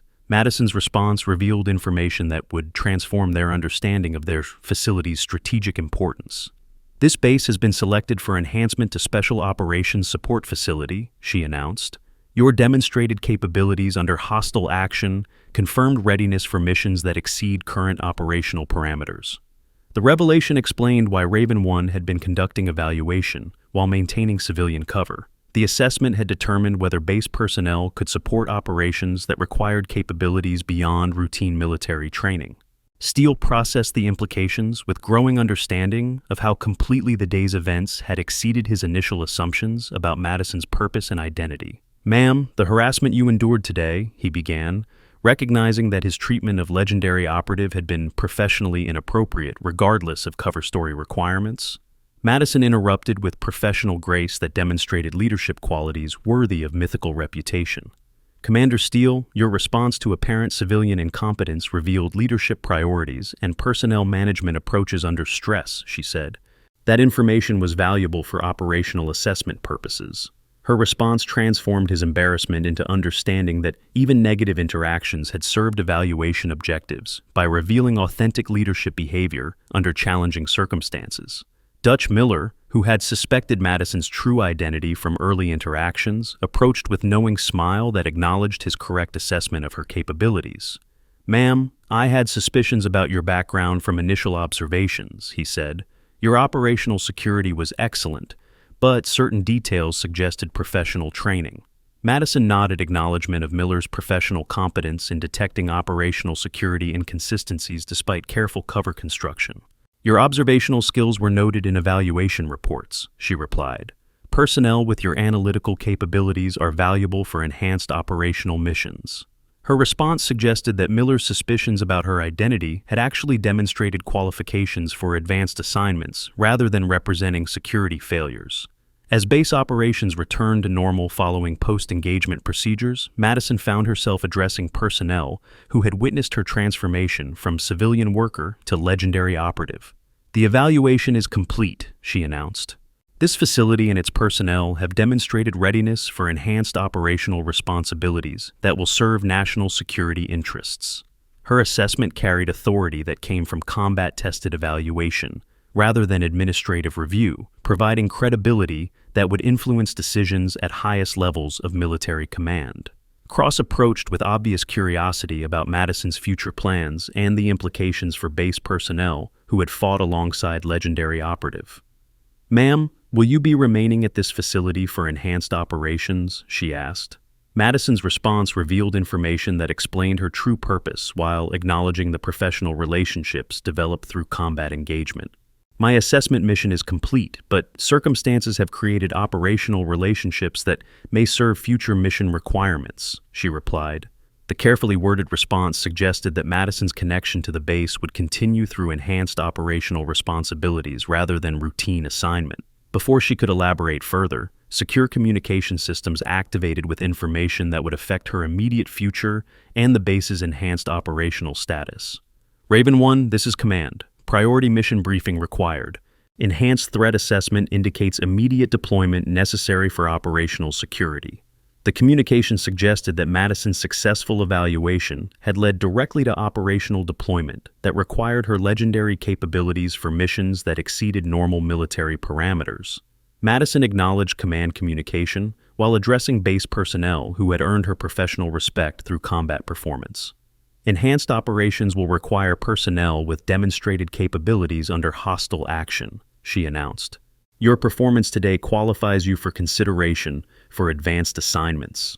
Her statement suggested that their combat alongside Raven 1 had created opportunities for career advancement and operational responsibilities that exceeded their previous experience. Cross found herself hoping that enhanced operational assignments would include continued association with legendary operative whose capabilities exceeded anything in her experience. "Ma'am, if advanced assignments become available, I request consideration for positions that support enhanced operations," she said. Madison's response acknowledged Cross's professional competence, while recognizing combat performance that had demonstrated readiness for advanced responsibilities. "Captain Cross, your tactical performance under hostile fire demonstrated leadership capabilities that align with enhanced operational requirements," she replied. "Your request for advanced assignment will be noted in evaluation reports."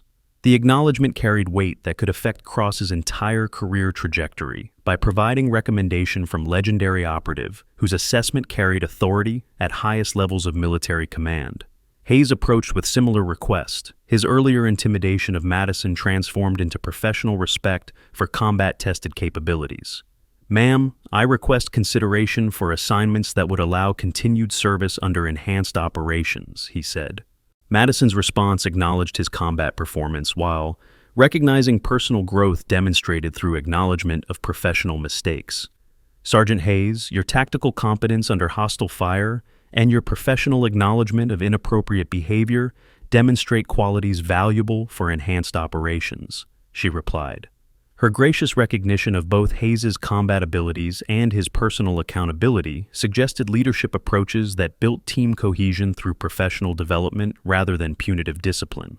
Morrison joined the requests for enhanced assignment consideration, his intelligence background making him valuable for operations that required analytical capabilities. "Ma'am, my intelligence analysis capabilities could support enhanced operations requiring strategic assessment," he said.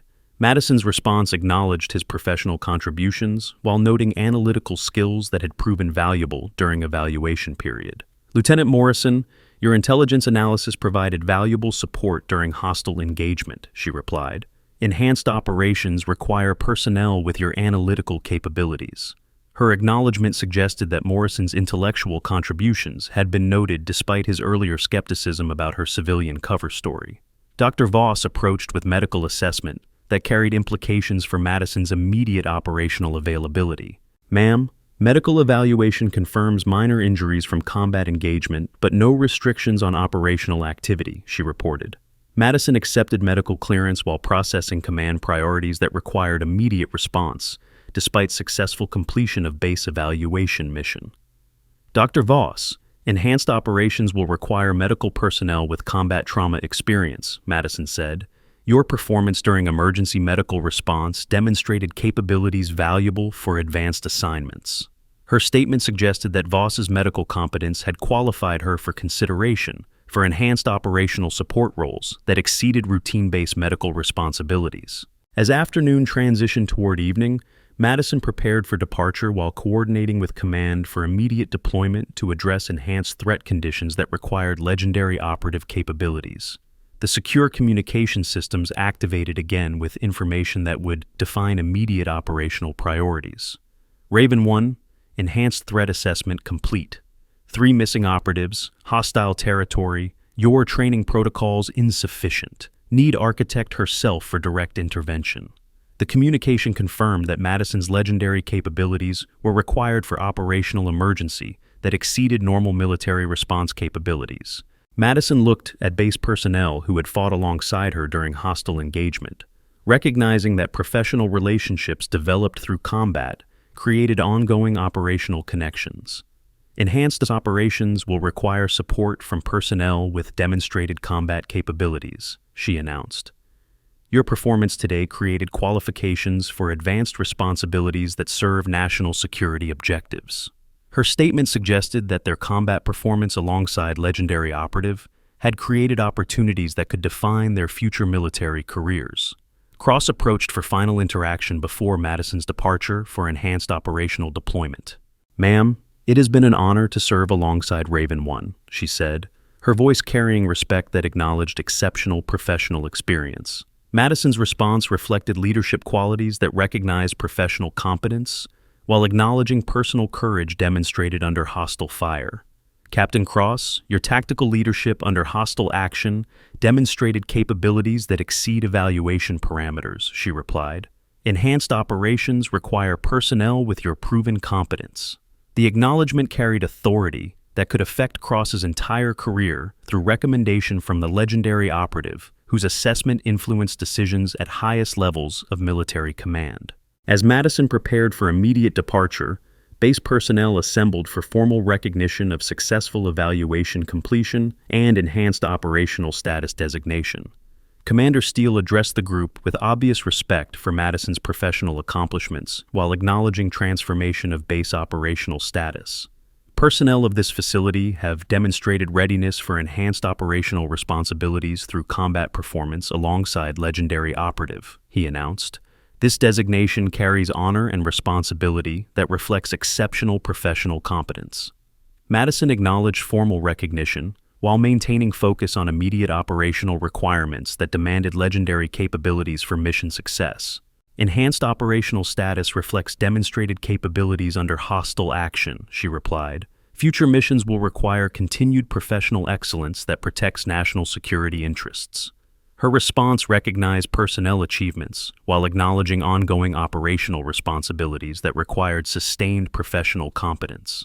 As evening settled over the base, Madison moved toward departure transportation that would take her to enhanced operational deployment, requiring immediate response to missing operatives in hostile territory. The helicopter visible on approach carried markings that indicated special operations support, equipment designed for immediate deployment to operational zones requiring legendary capabilities for mission success.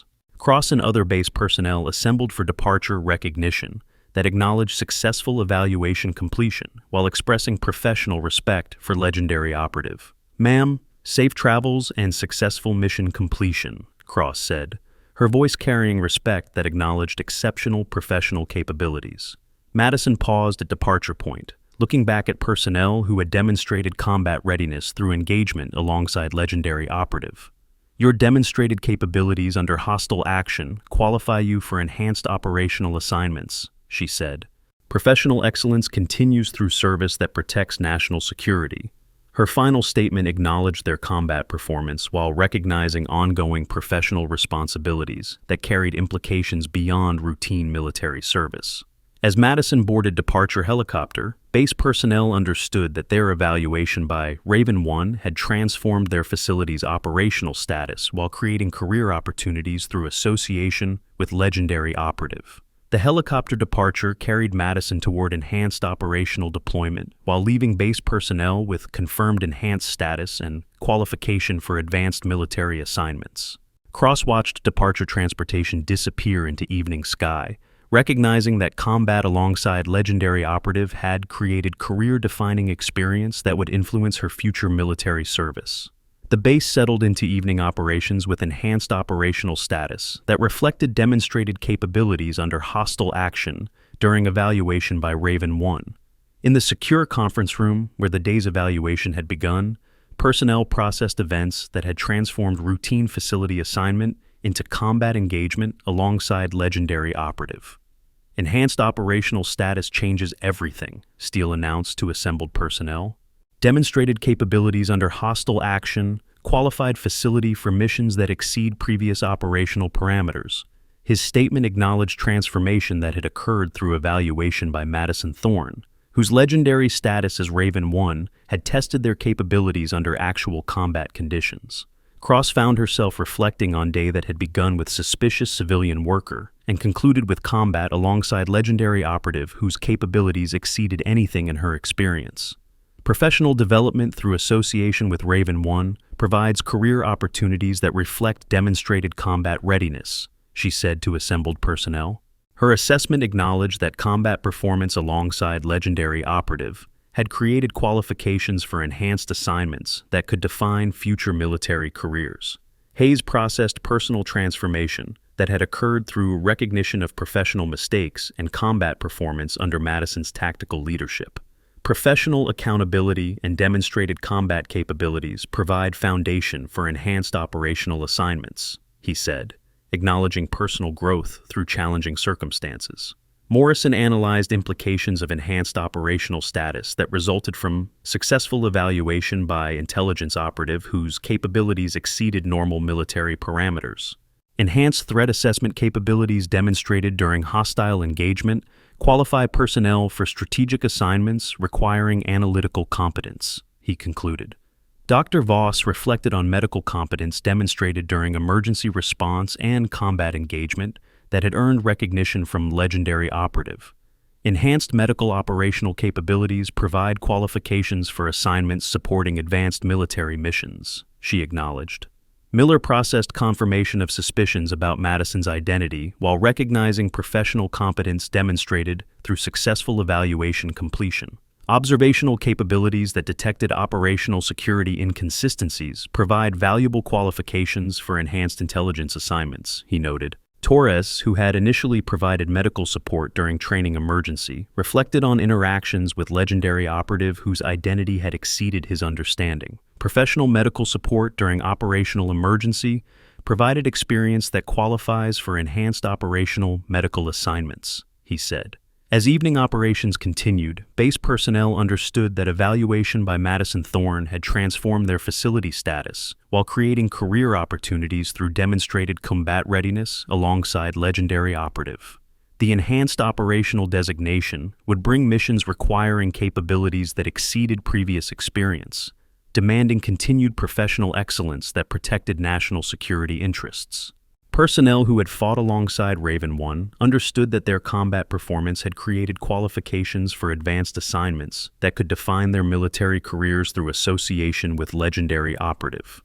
The base facilities that morning had housed routine training operations, transformed into enhanced operational support facility through demonstrated capabilities during evaluation by personnel whose legendary status exceeded normal military parameters. As night settled over enhanced operational facility, personnel reflected on day that had transformed understanding of professional capabilities while creating career opportunities through combat alongside legendary operative. The secure communication systems maintained contact with command regarding enhanced operational status and personnel qualification for advanced assignments resulting from successful evaluation completion. Enhanced operational missions would require sustained professional excellence from personnel whose combat readiness had been tested under actual hostile conditions during evaluation by Raven 1. The facility designation reflected demonstrated capabilities that exceeded evaluation parameters through professional performance, under circumstances that tested authentic readiness for enhanced operational responsibilities. Personnel who had earned recognition from legendary operative understood that continued professional development would serve national security objectives through enhanced operational assignments requiring exceptional competence. As operational planning continued for enhanced mission assignments, personnel processed professional transformation that had occurred through evaluation by Madison Thorne, whose legendary status as Raven 1 represented capabilities that exceeded normal military understanding.